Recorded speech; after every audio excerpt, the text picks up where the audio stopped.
নোয়াখালীতে দিন শিক্ষা প্রতিষ্ঠানগুলোর মধ্যে একটি অন্যতম শিক্ষা প্রতিষ্ঠান জামিয়াতুল কামাল আল ইসলামিয়া কামাল কমপ্লেক্স মাদ্রাসা। গত শুক্রবার 18 এপ্রিল এই মাদ্রাসার প্রতিষ্ঠাতা সভাপতি আলহাজ মহিউদ্দিন কামাল সন্ধ্যা ৬টায় আনোয়ারা খান মডার্ন হাসপাতালে শেষ নিঃশ্বাস ত্যাগ করেন। এ সময় তার প্রতিষ্ঠিত কামাল কমপ্লেক্স মাদ্রাসা ময়দানে হাজারো মানুষের উপস্থিতিতে তার জানাজা সম্পন্ন হয়। জানাজার নামাজে ইমামতি করেন অত্র মাদ্রাসার মহাপরিচালক মাওলানা সিদ্দিকুর রহমান।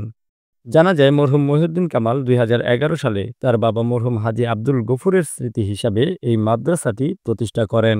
প্রতিষ্ঠার পর থেকে এই মাদ্রাসায় সুনামের সাথে পড়াশোনা করে আসছে শিক্ষার্থীরা।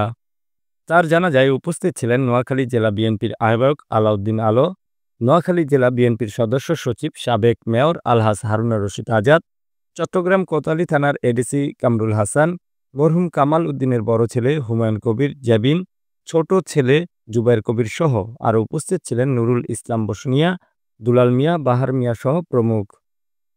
জানাজা শেষে সকলে মরহুমের আত্মার মাগফিরাত কামনায় দোয়া করেন। কাজ করবে। আমরা আজকে কামাল ভাইয়ের সম্পর্কে বলতে গেলে অনেক সময় লাগে, সময় নেই। আর তিনি আমাদের অত্যন্ত নিকট আত্মীয় এবং আমাদের এলাকার গরিব মানুষের সুখে দুঃখে এবং দিনী প্রতিষ্ঠানের সুখে দুঃখে তিনি সবসময় ছিলেন। আল্লাহ যেন তার ভুল ত্রুটিগুলো মাফ করে, আল্লাহ যেন তাকে জান্নাতুল ফেরদাউস নসিব করে।